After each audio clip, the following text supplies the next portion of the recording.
거예요? 단기간 안에 제자리로 돌아오기 어려운 장기 침체 국면으로 갈 가능성이 높아진다. 이렇게 판단하는 것입니다. 아 그래요? 안 올 리세션이 오는 거에 대해서 안 올 가능성은 없다고 생각하시나요? 리세션이 안 오면 네. 그게 오히려 이상한 일이라고 생각을 합니다.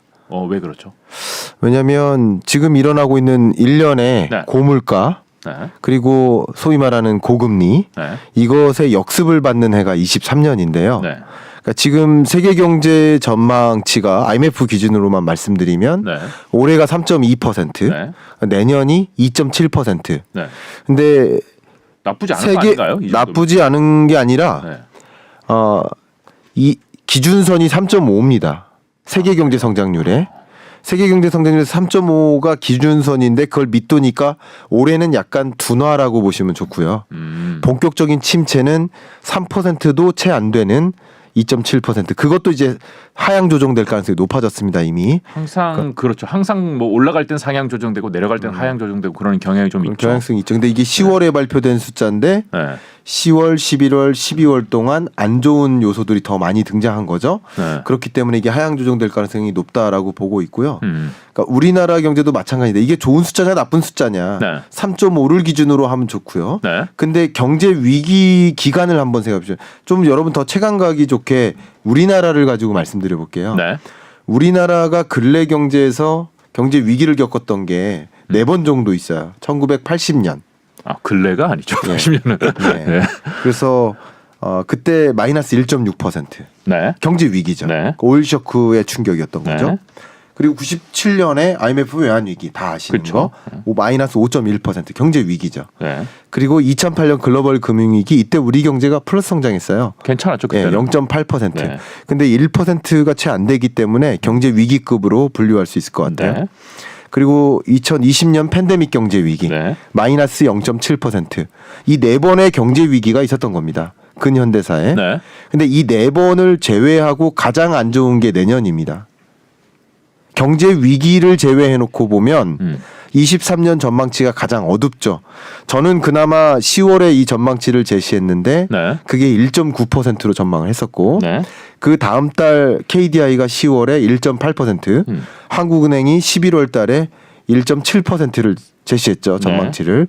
그러니까 계속 끝자락으로 올수록 네. 해외 끝자락으로 올수록 경제 성장률이 하향 조정되는 느낌. 0.1% 포인트씩. 예, 그런 느낌으로 그냥 한 기관이 전망했다고 가정한다면 네. 그런 느낌이니까 결국 이 1.7%에서 1.9% 사이에 1%대 성장률은 우리나라 성장률이 이제 잠재 성장률이 2%, 2에서 2.3% 정도 되니까 네. 올해는 그 사이에 맴돕니다. 2를 웃돕니다. 그래도. 네. 근데 내년은 이마저도 안 되는 이런 걸 경기 침체라고 하거든요. 경제 위기와 경기 침체는 다른 겁니다.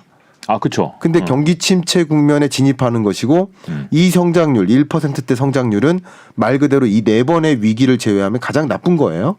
그래요? 예. 그런 기간이니까 경기 침체가 오는 곳으로 너도 나도 전망을 하고 있다라고 보시는 거죠. 우리나라 경제가 되게 좋았네요. 이렇게 그러니까 큰 충격을 먹어서 굉장히 안 좋을 때가 4번 있었지만은 네. 그거 말고는 항상 그래도 괜찮았다 이 얘기네요. 결국 과거를 돌아보면. 예, 그 4번의 경제 위기 시즌을 제외하면 그래도 괜찮았다 이렇게 볼 수 있고요. 21년 같은 경우도 마찬가지.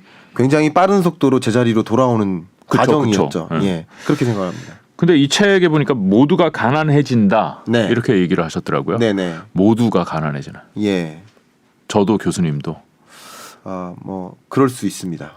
통상적으로 여러분 이제 평균 근로소득자의 경우 네. 1인당 가처분 소득이 네. 가구당입니다. 네. 이게 대략 한 380만 원 정도 됩니다. 대략. 네. 그러면 가구당 380만 원 수준이 이게 통장에 찍히는 소득이니까 명목 기준의 가처분 소득이에요. 그렇죠. 네. 그렇죠. 근데 이걸 가지고 살 수 있는 물건의 개수, 구매력을 반영한 거, 네. 물가 상승분을 반영한 게 실질 소득의 개념이죠. 그렇죠. 근데 그 값이 25만 원, 30만 원 벌어집니다. 네. 재미있게도 21년 1, 2분기까지는 붙어 다녔어요. 명목 소득과 실질 소득이. 왜냐하면 물가 상승세가 0%대였거든요. 네. 20년, 19년 0%대 물가 상승세.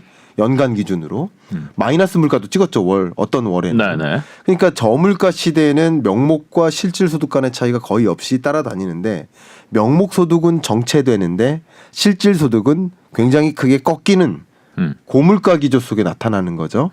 그러니까 이건 가난해지는 것을 뜻하고 네. 이 물가 전망은 기본적으로 제 전망이 아니라 한국은행의 전망도 23년 상반기가 4%대, 하반기가 3%대. 그래서 연간 3.6%대. 요 정도의 물가를 현재로서 전망하고 있습니다. 그러니까 이것은 여전히 고물가 기조고요. 네. 2%라는 목표 물가를 상회하는 그쵸. 고물가 기조를 유지하는 거고, 근데 경제 성장률 자체는 1.7%로 안 2%가 채 안 되니까 이걸 이름하여 스태그플레이션이라고 하거든요. 그렇네요. 그러니까 다시 말하면 인플레이션 경제는 그나마 좋은 게 있어요. 물가가 높지만 소득도 같이 올라가는. 그렇죠. 이게 임금도 인플레이션 올라가고. 경제. 예. 그렇죠. 그 디플레이션 경제는 소득은 줄어들진 모르지만 물가도 같이 떨어져 주니까 견딜만한데 물가는 오르고 소득은 줄어든다. 스태그플레이션이죠. 네. 이게 가장 안 좋은 경제죠. 이런 관점에서 이제 가난해지는 것이고 더더군다나 한 가지 더 우리가 남은 역사 동안 남은 인생 동안 가장 높은 금리를 맞이하게 될 겁니다. 올해보다 더 높은 금리. 아, 그래요? 그럼요. 그럼 내년 금리 인상 속도만 조절될 뿐 올해보다 금리는 더 높아질 거라고. 기준금리는 좀 그렇죠. 그럴 가능성이 있죠. 그러니까 네. 시중금리도 같이 따라서 올라갈 가능성이 높다고 볼 수 있죠. 네. 선행할 수도 있고 동행할 수도 있고 후행할 수도 있지만 네네. 통상적으로는 같이 간다고 보는 게 현재로서는 합리적인 가정이죠. 그래서 시중금리는 더 올라가죠. 네. 그러면 이자 상환 부담이 커져요. 제가 네. 계산을 해봤는데 가구당 증가한 이자 상환액. 그러니까 가정은 이제 한 가구당 평균 그 빚진 정도가 9,170만 원 정도 됩니다. 지금요? 네. 아, 모든 가구가 평균이 가구의 평균 수준이. 그렇게 많이 빌렸어요? 네. 와. 그래서 이건 3월 기준입니다. 네. 이거는 이제 가계금융복지조사 데이터이기 때문에 3월 기준으로 가계부채 규모를 조사한 거예요. 이거 아무래도 다 부동산 대출이겠죠, 대부분. 뭐 부동산 대출이 절대적인 비중을 차지합니다. 네. 한 80% 가까이 차지합니다. 네.